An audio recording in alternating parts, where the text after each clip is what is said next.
Bienvenidos a Voces del Español. Voces del Español es un programa que nos muestra cómo nuestra forma de hablar el español refleja quiénes somos, cómo somos y de dónde venimos.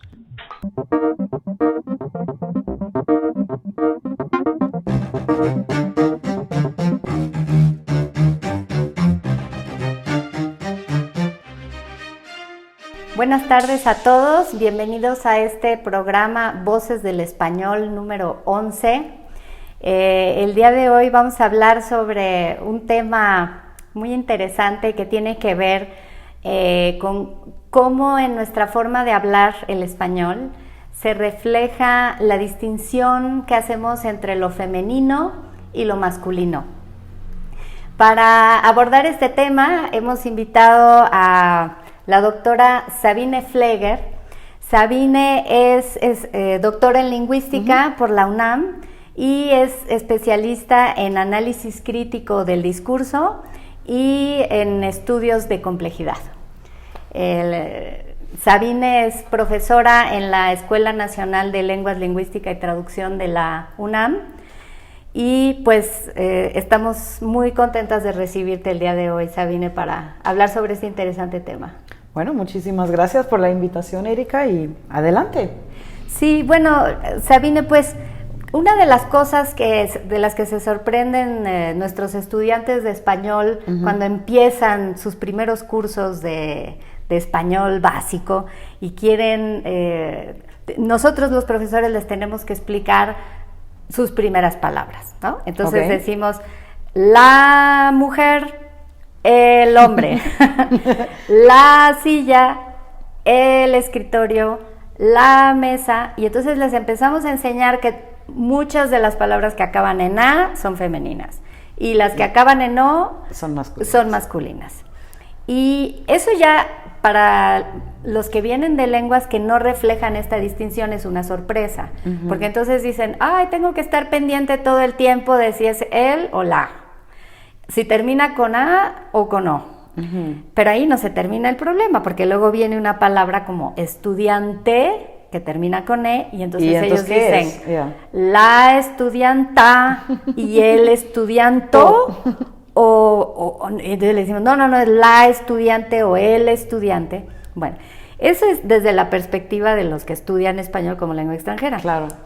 Y desde la perspectiva de los que lo hablamos, pues constantemente estamos pensando es la jefe, la jefa, el presidente, la presidenta. Y entonces todo esto ha dado, digamos, pie a una serie de discusiones que son muy interesantes y que me gustaría abordar contigo, Sabine, porque como se dice en el inicio de este programa, pues las lenguas son un reflejo de quiénes somos, cómo somos y de dónde venimos. Claro. Y en ese cómo somos, pues parecería que los hispanohablantes somos sociedades, culturas que tenemos muy marcada la distinción entre lo que es femenino y lo que es masculino. Y yo quisiera que tú nos dijeras si hay evidencias tangibles en la lengua que nos muestren que existen esas diferencias o cómo las marcamos en la lengua. A veces sin darnos cuenta, seguramente. Por supuesto. No, bueno, yo creo que tu pregunta ahí es, la verdad, una pregunta de $1.000.000 si la supiera contestar.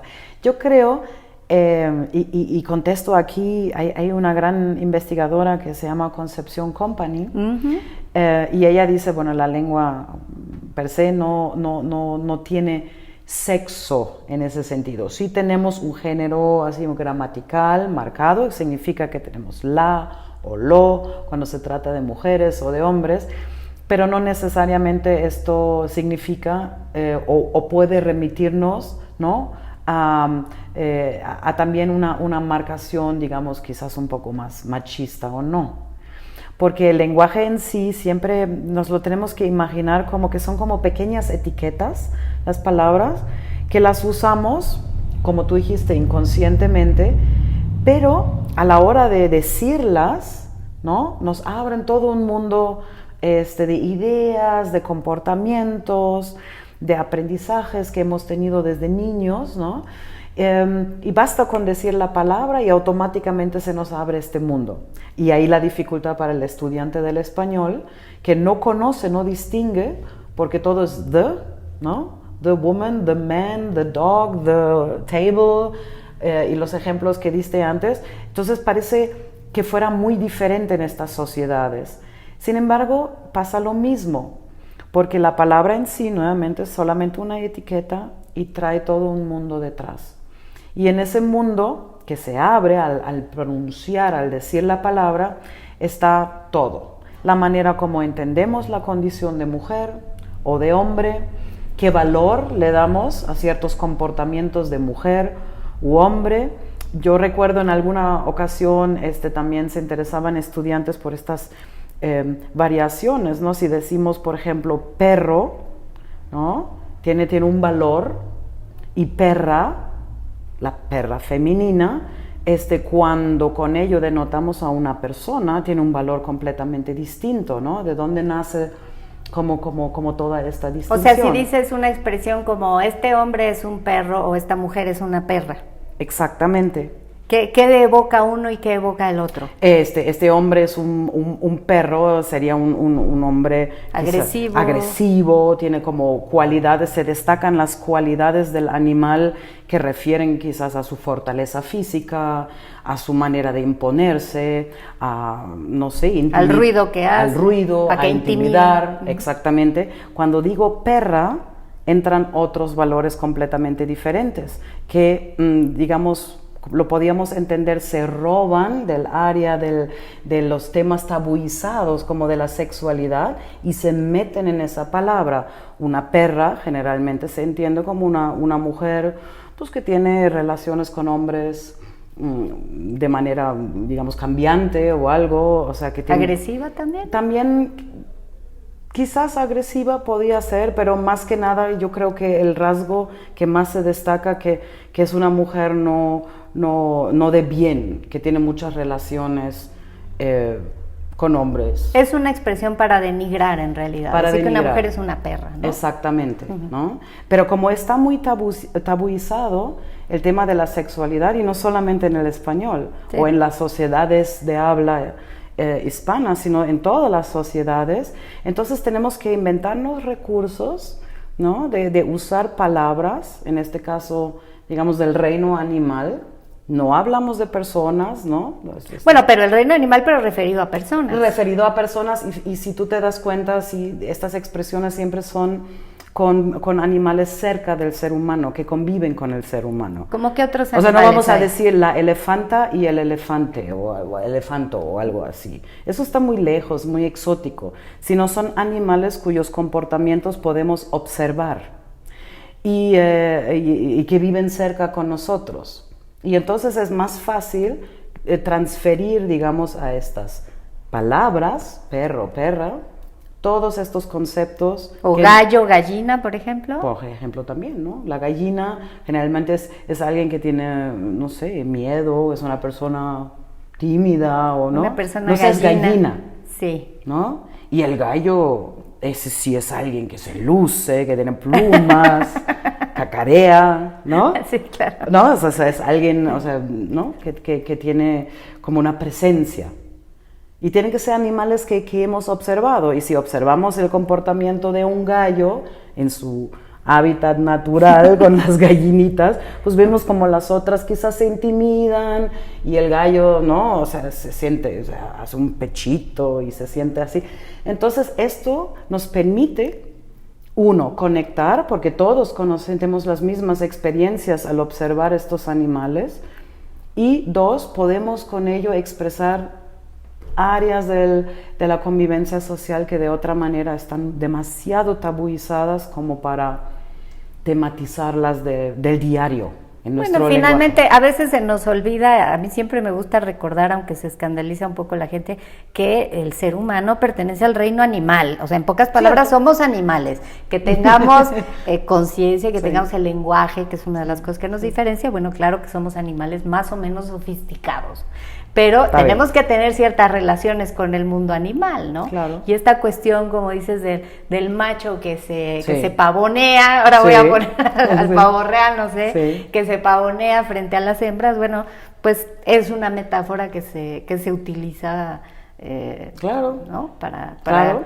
y nace de reflejar lo que, estos comportamientos. Exacto. Lo que yo quería decir es esto, la palabra es la etiqueta nada más y refiere a todo un mundo de experiencias, a donde vives, el entorno, y se arraigan allí, porque ciertamente si vives en una ciudad, a ver cuántos gallos y gallinas has visto, fuera de las ya preparadas en el supermercado, ¿no? O sea, que compras ahí. O sea, ¿dónde ves estos animales? Ya no convives con ellos y sin embargo las cualidades son mucho más duraderas de una experiencia ya directa. Sí. A mí me llama la atención, por ejemplo, porque a veces empezamos a enredarnos con las cuestiones de género gramatical en las terminaciones, cuando se trata también de las actividades o los oficios de las personas. Por ejemplo, eso es he visto interesante, sí, que sí. nadie critica o nadie se cuestiona que digamos estudiante. La estudiante, el estudiante, no he escuchado mucho que insistan con la estudianta. Okay. Sin embargo, jefe.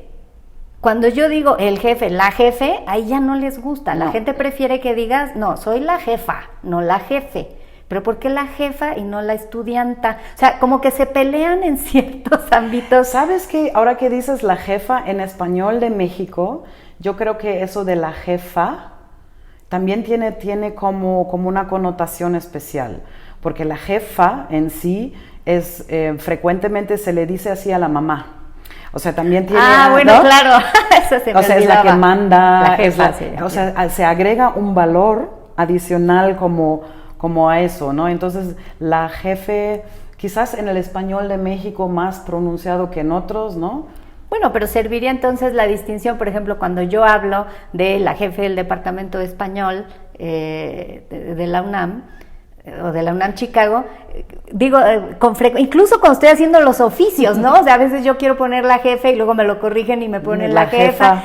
Entonces, y digo, con mis estudiantes extranjeros también, o de lenguas distintas al español, a veces me dicen, bueno, si se dice la azafata, pues el azafato. Digo, pues no se usa el azafato, tenemos que decir el sobrecargo.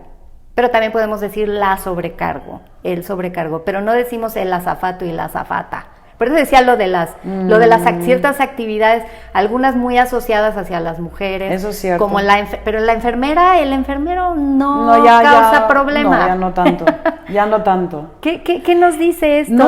No sé, quizás nos diga algo sobre el valor que tenga ese trabajo. Por el otro lado, también, cuanto más subas en la jerarquía laboral, está más peleado hoy día, ponerle los términos en femenino y en masculino, tiene que ver algo con... De ahí la presidenta, ¿verdad? La presidenta, con el feminismo, con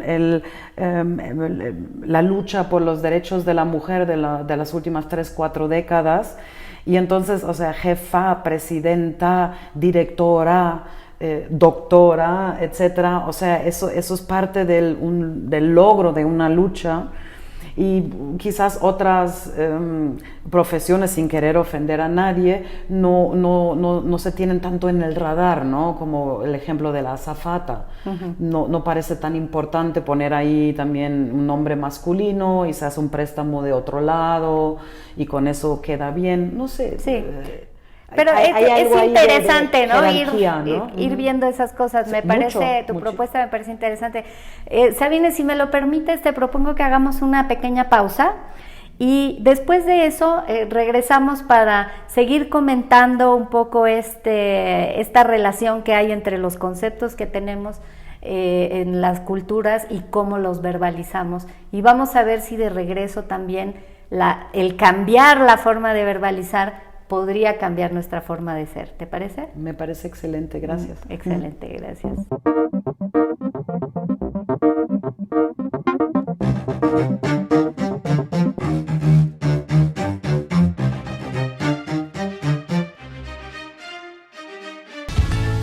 gracias por estar compartiendo con nosotros este nuevo programa de Voces del Español. También te invitamos a visitar nuestra mediateca. Es una colección de material audiovisual difundido en medios digitales para promover la cultura. Aquí encontrarás el contenido que no hayas podido ver en su momento en nuestros canales de comunicación como YouTube, Facebook e Instagram.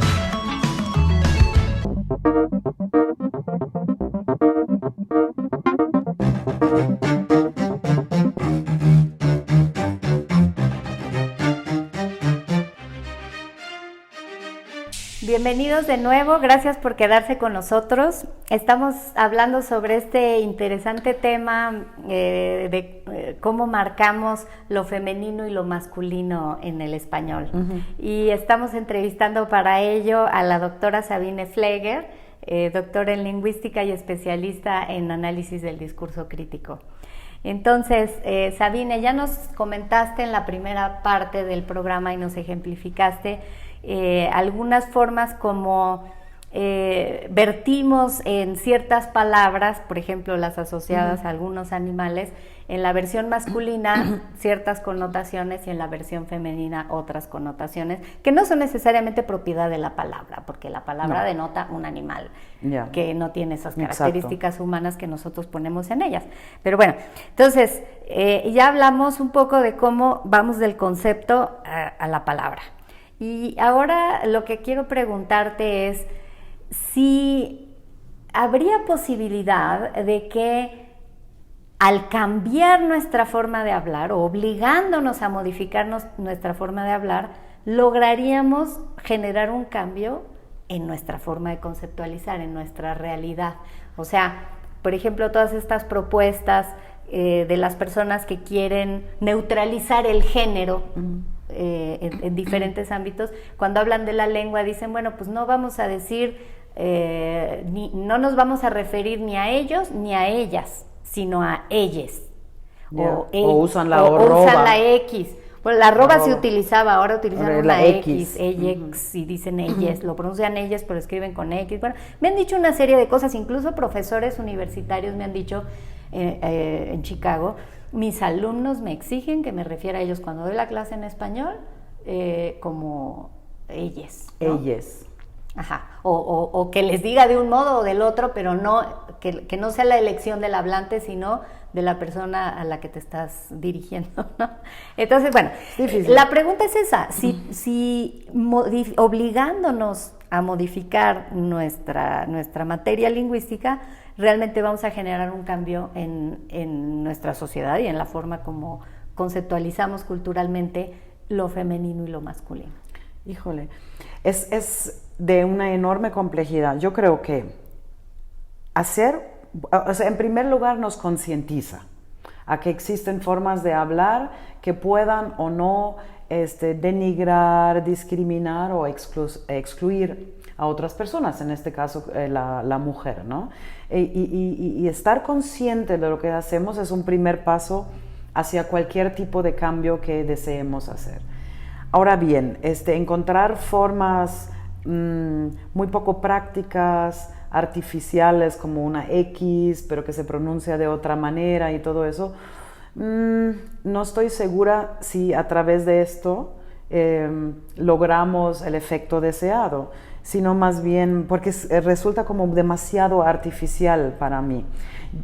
Yo creo que si seguimos usando la lengua tal como está, pero nos concienticemos, empecemos a hablar sobre las diferencias que existen, por qué o de dónde viene algo, puede que aminoremos aquello que divide o segrega o excluye.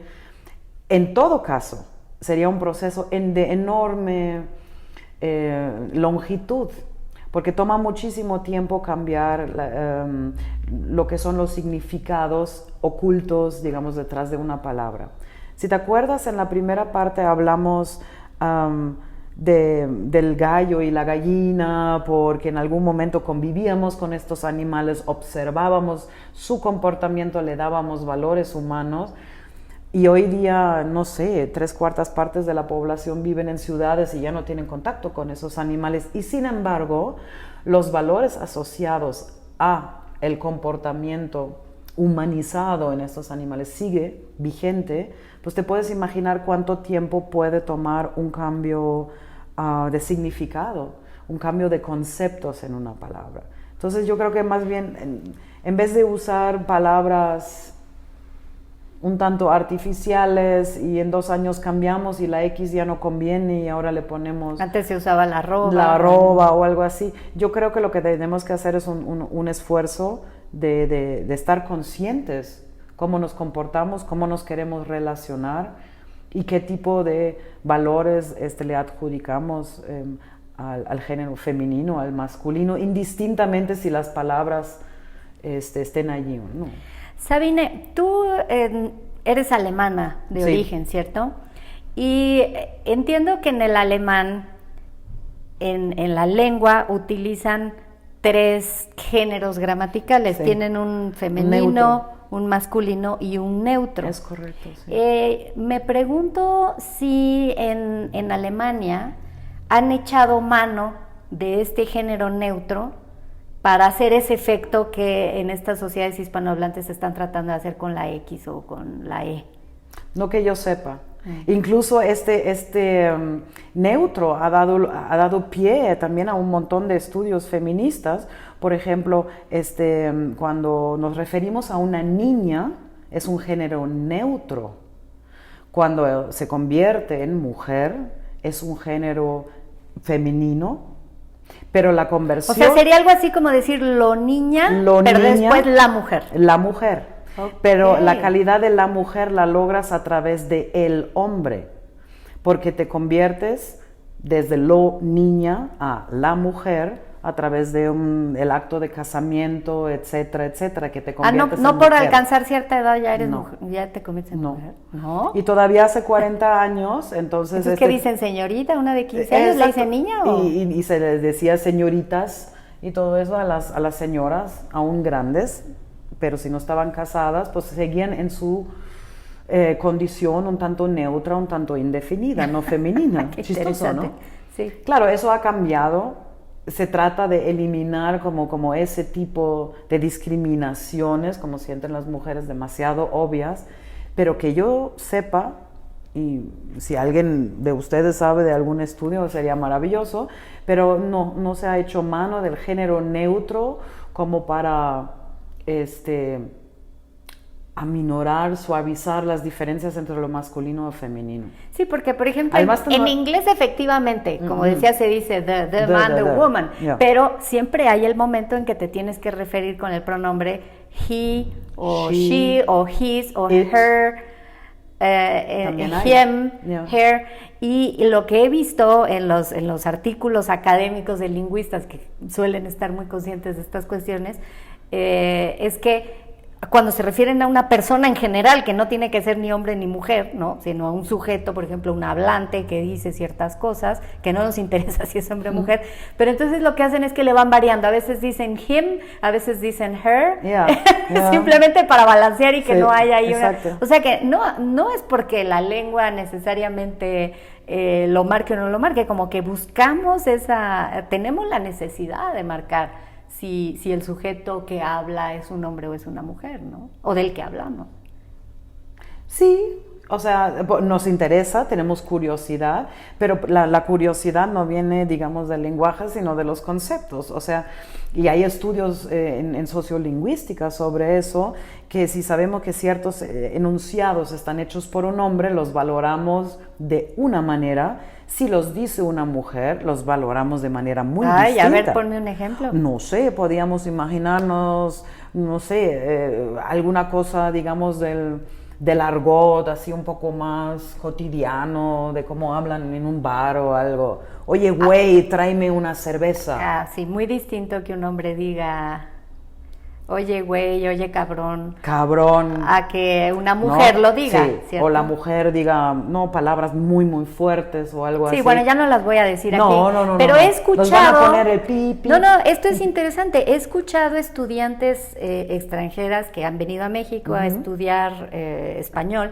que han alcanzado un nivel alto de dominio del español, pero que su ámbito de socialización es con jóvenes, hombres, y que tienen este lenguaje fuerte Claro. de palabras que altisonantes, vamos a decir, que a mí normalmente no me escandaliza. Digo, también en mi entorno existen personas que hablan así, digo, mi esposo sin ir más lejos, pero cuando se las escucho a ella, las recibo de forma muy distinta y lo siento inadecuado. Ya, o sea, exacto. digo, a ver, si la utilizó exactamente como la habría utilizado un hombre de su edad, Exacto. en el mismo contexto, o sea, está perfectamente utilizada, pero viniendo de una mujer, Es y mira como, que no soy, me pretendo ser liberal, pero traigo esa carga Exacto. que me hace Todos. sentir que no es apropiado en una mujer. Todos y entré en traemos eso. conflicto porque dije, ¿se lo digo o no se lo digo? Exacto. Todos traemos eso. Con eso te quería enseñar. O sea, que no está